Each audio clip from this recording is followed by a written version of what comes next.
राजनीति बड़ी ही बेरहम होती है और जनता की याददाश्त उससे भी ज्यादा धुंधली। जब सड़कों पर नारे शांत हो जाते हैं, न्यूज चैनलों के प्राइम टाइम डिबेट्स के मुद्दे बदल जाते हैं और सोशल मीडिया का एल्गोरिदम किसी नए विवाद की तरफ बढ़ जाता है, तब इतिहास एक बहुत ही अजीब और कड़वा सच याद रखता है। इतिहास ये याद नहीं रखता कि कोई आंदोलन किन मांगों के साथ शुरू हुआ था, बल्कि इतिहास हमेशा ये दर्ज करता है कि वो आंदोलन अंत में क्या बनकर रह गया। दिल्ली के ऐतिहासिक जंतर मंतर पर हाल ही में हुआ नीट विरोध प्रदर्शन भी आने वाले वक्त में शायद कई कारणों से याद किया जाएगा। इस आंदोलन ने भारत की सबसे बड़ी प्रतियोगी परीक्षाओं में से एक, इसकी निष्पक्षता पर गंभीर सवाल खड़े किए। जिम्मेदार लोगों से जवाबदेही की मांग की गई, केंद्रीय शिक्षा मंत्री से इस्तीफा मांगा गया और प्रदर्शनकारियों पर हुई जो पुलिस की कार्रवाई थी उसको लेकर तीखी बहस को जन्म दिया। ये तमाम बातें अपनी जगह बेहद अहम थी, लेकिन इन सब के बीच इस पूरे आंदोलन से एक ऐसी तस्वीर भी निकल करके सामने आई जो लोगों के जहन से ओझल होने का नाम ही नहीं ले रही। वो तस्वीर है देश के युवा छात्रों और छात्राओं की, जो भारत के प्रधानमंत्री के खिलाफ सरेआम अभद्र शब्दावली का इस्तेमाल कर रहे हैं, एक संवैधानिक पद की गरिमा को तार तार कर रहे हैं। ये तस्वीर एक गहरे आत्मचिंतन की मांग करती है, क्योंकि लोकतंत्र विरोध करने का अधिकार देता है और विरोध करने के कारण ही लोकतंत्र और मजबूत भी होता है। लेकिन एक जीवंत लोकतंत्र को ये चिंता भी जरूर होनी चाहिए कि उसमें विरोध की भाषा क्या इस्तेमाल हो रही है। आज मैं ये बातें इसलिए कर रहा हूं क्योंकि जंतर मंतर पर विरोध प्रदर्शन के खत्म होने के कुछ समय बाद ही दिल्ली पुलिस ने उन वायरल वीडियोस का संज्ञान लिया, उन पर संज्ञान लेते हुए, और उसमें दिख रहे कई छात्रों और युवाओं के खिलाफ कानूनी कार्रवाई शुरू कर दी। जब कानून का शिकंजा कसा जाने लगा तो उनमें से कई चेहरे सोशल मीडिया पर वापस आए, लेकिन इस बार का नज़ारा बदला हुआ था। वही युवा जो कल तक कैमरे के सामने भद्दी गालियां बक रहे थे, अब माफीनामे के वीडियोस अपलोड कर रहे हैं। उन्होंने स्वीकार किया कि बहकावे में, माहौल के जोश में आकर, हीट ऑफ द मोमेंट में उनसे भूल हो गई और वे देश से, जनता से माफी मांगते हैं। तब इस पूरी कहानी में एक मोड़ आया। देश के प्रधानमंत्री नरेंद्र मोदी ने खुद एक वीडियो जारी किया।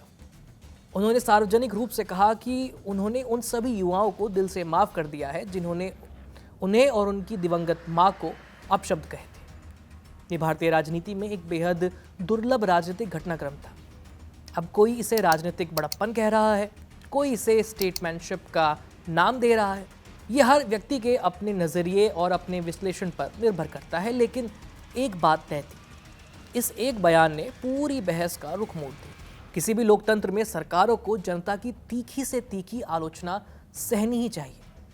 जो लोग बड़े बड़े संवैधानिक पदों पर बैठते हैं, वे इस बात की उम्मीद कभी नहीं कर सकते कि जनता उनके सामने हमेशा हाथ जोड़कर या मीठी भाषा में ही बात करेगी। लेकिन लोकतंत्र एक दूसरे बेहद बुनियादी सिद्धांत पर भी टिका हुआ है, और वो सिद्धांत ये है कि आलोचना करने की आज़ादी और गाली गलौच या भद्देपन का जश्न मनाना, ये दोनों बिल्कुल अलग हैं। आलोचना लोकतंत्र की आत्मा है, जबकि अभद्रता उसकी गिरावट की पहचान। बदकिस्मती से हमारे आज के दौर में हमारी सार्वजनिक बहसों में इन दोनों के बीच का अंतर धुंधला होने लगा है। सच कहूं तो उन वीडियोस में मुझे जिस बात ने सबसे ज़्यादा हैरान किया वो केवल गालियां नहीं थी। हमने देखा है कि कई बार चुनाव प्रचार के दौरान नेताओं ने एक दूसरे पर बेहद व्यक्तिगत और निचले स्तर की टिप्पणियां की, हमले किए। मुझे जिस बात ने सबसे ज़्यादा चौंकाया और निराश किया वो ये थी कि वे गालियां दे कौन रहा था। वे नारे लगाने वाले ज़्यादातर लोग देश के युवा थे, और उनमें से एक बड़ी संख्या युवा महिलाओं की थी। ये बात हम सभी को सोचने पर मजबूर करती है। इसलिए नहीं कि महिलाओं को पुरुषों की तुलना में किसी ज़्यादा सख्त नैतिक तराजू पर तोला जाना चाहिए, बिल्कुल नहीं, बल्कि इसलिए कि उस भाषा की गहराई को समझना बेहद ज़रूरी है। आखिर ये हमारी इंस्टाग्राम जनरेशन है, ये वो जनरेशन है जिसने बातचीत के पुराने तौर तरीकों को पूरी तरह बदल कर रख दिया। ये वो पीढ़ी है जो कुछ ही मिनटों में एक मीम बनाकर किसी बड़े से बड़े राजनीतिक नैरेटिव की हवा निकाल सकती है। इस पीढ़ी ने ह्यूमर और प्रोटेस्ट के नए नए तरीके ईजाद किए। आज बड़े बड़े राजनेताओं के लंबे भाषण 30 सेकंड की रील्स में सिमट कर रह जाते हैं। इतिहास में किसी भी पीढ़ी के पास इतनी बात कहने की, इतनी अद्भुत और ताकतवर अभिव्यक्ति की आज़ादी थी ही नहीं जितनी आज के युवाओं के पास है। और यही वजह है कि जंतर मंतर की उस तस्वीर ने सबसे ज्यादा निराश किया। जो पीढ़ी ह्यूमर और लॉजिक की एक नई क्रिएटिव भाषा गढ़ने की ताकत रखती है, वो विरोध जताने के लिए अचानक नफरत और घटियापन की सबसे पुरानी सड़ी गली शब्दावली पर निर्भर क्यों हो गई? क्या हम इससे बेहतर की उम्मीद नहीं रख सकते हैं? कुछ लोग ऐसे तर्कों को ये कहकर खारिज कर देते हैं कि गाली देना भी तो अभिव्यक्ति की आज़ादी का एक तरीका ही है। वे पूछते हैं कि गाली देने और गुस्सा जाहिर करने का हक क्या सिर्फ पुरुषों के पास ही है? महिलाएं गुस्सा होने पर क्या सभ्य बनकर ही रहेंगी? कुछ लोग इसे मोरल पुलिसिंग का नाम दे सकते हैं। उनका तर्क होता है कि राजनीति कोई ड्राइंग रूम की गपशप नहीं है, वहां तो गुस्सा दिखेगा ही। ये तर्क सुनने में कभी कभी सही भी लग सकता है, लेकिन ये तर्क एक बहुत ही कड़वे और असहज करने वाले सवाल को नजरअंदाज कर देते हैं। आखिर महिलाएं विरोध जताने के लिए ऐसी भाषा का चुनाव क्यों कर रही हैं जिसकी पूरी ताकत महिलाओं को अपमानित करने पर जो सोच है उस पर टिकी हुई है? भारतीय समाज में ज्यादातर गालियां महज बेतरतीब अश्लील शब्द नहीं है, वे हमारी पुरानी पैट्रियार्कल सोच का नतीजा है। इन गालियों की जड़ें उस सोच में है जहां यह माना जाता है कि एक पुरुष की इज्जत उसके अपने चरित्र में नहीं बल्कि उसकी घर की महिलाओं में है, उसकी माँ, बहन, पत्नी या बेटी में बसती है। इसलिए जब एक पुरुष को नीचा दिखाना होता है तो निशाना सीधे उसकी माँ या बहन को बनाया जाता है। गाली पुरुष को दी जाती है, लेकिन अपमान की पूरी पटकथा महिला के शरीर और उसके अस्तित्व पर लिखी जाती है। उस महिला ने कुछ नहीं किया, वो बेकसूर है, लेकिन पैट्रियार्की की इस जंग में उसे एक युद्ध क्षेत्र बना दिया गया जहां दो पुरुष अपना हिसाब चुकता करते हैं। यही हमारी गालियों की असल एनाटॉमी है। जब भी हम बिना सोचे समझे इन गालियों को दोहराते हैं, हम उसी बीमार सोच को जिंदा रख रहे होते हैं। और इसलिए जब युवा महिलाओं को क्रांति और विरोध के नाम पर इन्हीं भद्दी गालियों को गर्व से दोहराते हुए देखा गया तो बहुत बड़ी विडंबना महसूस हुई। अगर हम थोड़ा पीछे मुड़कर देखें तो भारत का इतिहास हमें इससे कहीं बेहतर उदाहरण देता है। मैंने 2011 का अन्ना हजारे का भ्रष्टाचार विरोधी आंदोलन देखा है और फिर मैंने 2012 के ऐतिहासिक निर्भया प्रोटेस्ट को भी देखा है। उन दोनों आंदोलनों के दौरान देश के युवाओं में गुस्सा था। लाखों छात्र सड़कों पर उतर आए थे, आम नागरिक भी वहां पर मौजूद थे। सबने सीधा सत्ता की आंखों में आंखें डालकर सवाल पूछे। कई प्रदर्शनकारियों ने पुलिस की लाठियां खाई, मुकदमे झेले और सरकारी तंत्र का भारी दबाव सहा। लेकिन उस तमाम गुस्से, आक्रोश और पुलिसिया कार्रवाई के बावजूद मुझे ये नहीं याद आता कि अश्लील गालियां कभी उन आंदोलनों का मुख्य साउंड ट्रैक बनी हो। उस समय के प्रदर्शनकारियों को भरोसा था कि वे आंकड़ों, फैक्ट्स और अपनी नैतिक ताकत के आधार पर सरकार को घुटनों पर ला सकते हैं। उन्हें कभी ये नहीं लगा कि गालियां देना या अश्लीलता फैलाना राजनीतिक सोच का विकल्प हो सकता है। और यही अंतर सबसे ज्यादा मायने रखता है, क्योंकि कोई भी आंदोलन केवल इस बात से याद नहीं रखा जाता कि वो किस बात का विरोध कर रहा था, बल्कि इस बात से याद किया जाता है कि विरोध करते समय उसने किन नैतिक मूल्यों को कायम रखा। जंतर मंतर के उस विरोध प्रदर्शन के दौरान दी गई अभद्र गालियों के वीडियोस जैसे ही इंटरनेट पर फैले, पुलिस ने उन लोगों की पहचान करना शुरू कर दिया। कई लोगों से पूछताछ हुई तो कई के खिलाफ एफआईआर दर्ज की गई। इसके तुरंत बाद सोशल मीडिया पर माफी मांगने का दौर शुरू हो गया और फिर आया प्रधानमंत्री नरेंद्र मोदी का वो वीडियो, वो बयान जिसमें उन्होंने सबको माफ करने की बात कही। लेकिन इस पूरे घटनाक्रम के बाद राजनीति का रुख बदल गया। मुख्य विपक्ष और उनकी कई सहयोगी पार्टियों ने यह तर्क दिया कि प्रदर्शनकारियों के खिलाफ पुलिसिया कार्रवाई करना लोकतंत्र और अभिव्यक्ति की आजादी पर सीधा हमला है। उनका कहना था कि लोकतंत्र में सख्त से सख्त, यहां तक कि आपत्तिजनक आलोचना को भी बर्दाश्त किया जाना चाहिए और उस पर पुलिस का केस नहीं होना चाहिए। पहली नजर में यह तर्क बहुत ही लोकतांत्रिक और लुभावना लगता है।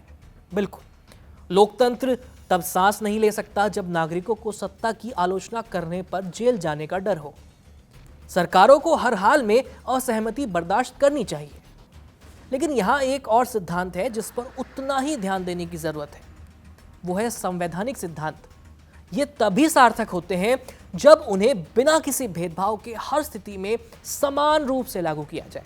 अगर तर्क ये है कि व्यक्तिगत अभद्रता और गालियों के लिए कभी कानूनी कार्रवाई नहीं होनी चाहिए, तो फिर ये पैमाना सबके लिए एक जैसा होना चाहिए। ये इस बात पर निर्भर नहीं कर सकता है कि गाली किसको दी जा रही है, सत्ता पक्ष के नेता को या विपक्ष के नेता को। जब नेताओं के राजनीतिक विरोधियों के खिलाफ अमर्यादित भाषा का इस्तेमाल होता है तो अचानक सभी नेताओं को एब्सोल्यूट फ्री स्पीच की याद आ जाती है। वे संविधान के अनुच्छेद 19(1) के पार्ट 1 का पाठ पढ़ाने लगते हैं। वे हमें समझाने लगते हैं कि लोकतंत्र में सहनशीलता कितनी जरूरी है। लेकिन जैसे ही वही भाषा, वही गालियां उनके अपने शीर्ष नेताओं पर या उनके गठबंधन के सहयोगियों की तरफ मोड़ दी जाती हैं तो उनके शब्द और उनके सुर रातों रात बदल जाते हैं। स्वतंत्रता की भाषा अचानक कानून और व्यवस्था की भाषा में बदल जाती है। तुरंत थानों में शिकायतें दर्ज कराई जाती हैं, मानहानि के मुकदमे ठोके जाते हैं और कोर्ट के नोटिस भेजे जाते हैं। संविधान का कानून तो नहीं बदला, केवल राजनीतिक सहूलियत बदल गई। जरा कल्पना कीजिए एक उल्टी स्थिति की। मान लीजिए कि ठीक वैसी ही घिनौनी और अश्लील गालियां देश के किसी वरिष्ठ विपक्षी नेता या उसकी दिवंगत मां के लिए दी गई होती, क्या तब भी राजनीतिक दलों की प्रतिक्रिया ऐसी ही होती? क्या वे सभी नेता जो आज प्रदर्शनकारियों के बचाव में खड़े हैं, उनकी ढाल बनकर और पुलिस एक्शन का विरोध कर रहे हैं, क्या तब भी उतने ही जोश में उन गाली देने वालों की अभिव्यक्ति की आज़ादी का बचाव करते? क्या तब कोई पुलिस शिकायत नहीं होती? ये बेहद असहज करने वाले सवाल हैं, लेकिन किसी भी लोकतंत्र को परिपक्व होने के लिए इन सवालों का सामना करना ही पड़ेगा।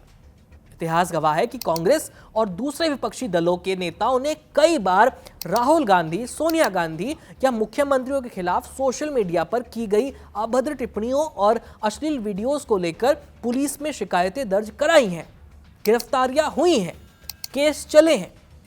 यह सिर्फ किसी एक पार्टी की बात नहीं है। टीएमसी जैसे क्षेत्रीय दल से लेकर सत्ताधारी कांग्रेस, बीजेपी तक हर दल ने अपने नेताओं के अपमान पर कानूनी हथियारों का भरपूर इस्तेमाल किया है। तो फिर कानूनी कार्रवाई का ये तरीका नया तो नहीं है। नई बात तो यह है कि इस बार कानूनी प्रक्रिया को सिर्फ इसलिए गलत बताया जा रहा है क्योंकि इस बार गाली पाने वाला व्यक्ति देश का प्रधानमंत्री है। ये संवैधानिक नैतिकता नहीं है, ये केवल सहूलियत की राजनीति है। जंतर मंतर पर प्रदर्शन करने वाली ये पीढ़ी भारत के इतिहास की सबसे ज्यादा शिक्षित और जागरूक पीढ़ी है।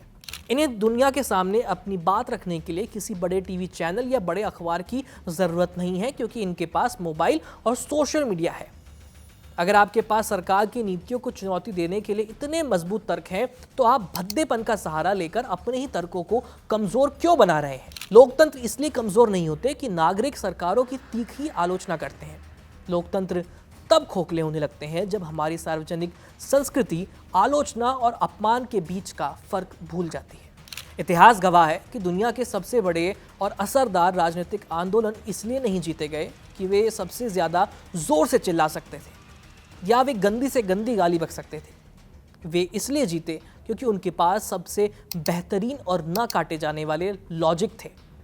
भारत की संसद के शुरुआती दशकों में जब गर्मा गर्म बहसें हुआ करती थी तो उनके तर्कों की बुद्धिमत्ता और विद्वत्ता के लिए उन्हें याद किया जाता है। आज भी भाषा की अश्लीलता के लिए नहीं। शायद इस पूरे विवाद के पीछे यही सबसे बड़ा सबक छिपा हुआ है। मुद्दा ये नहीं है कि नरेंद्र मोदी की आलोचना होनी चाहिए या नहीं, बिल्कुल होनी चाहिए। हर प्रधानमंत्री की आलोचना होनी चाहिए, हर सरकार की आलोचना होनी चाहिए, सत्ता में बैठे लोगों की कठोर से कठोर समीक्षा की जानी चाहिए।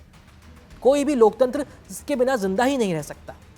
असल मुद्दा यह है कि क्या हमारी सार्वजनिक संस्कृति ने गालियां देने को बहादुरी समझना शुरू कर दिया है? कहीं ना कहीं हमने इस भ्रम को स्वीकार कर लिया है कि हमारा नारा जितना ज्यादा आपत्तिजनक और भद्दा होगा, हम उतने ही बड़े क्रांतिकारी वीर कहलाएंगे। ये एक बहुत ही खतरनाक भ्रम है। सच्ची बहादुरी सत्ता के सामने बिना डरे सच बोलने में है, किसी को नीचा दिखाने के लिए नए नए तरीके खोजने में नहीं। वैसे इस पूरे मुद्दे पर आप क्या सोचते हैं? अपनी राय कमेंट सेक्शन में लिख करके भेज सकते हैं। मेरा नाम है आयुष। इस वीडियो को कैमरे पर शूट किया था मेरे साथी अलीम। देखते रहिए कड़क। धन्यवाद।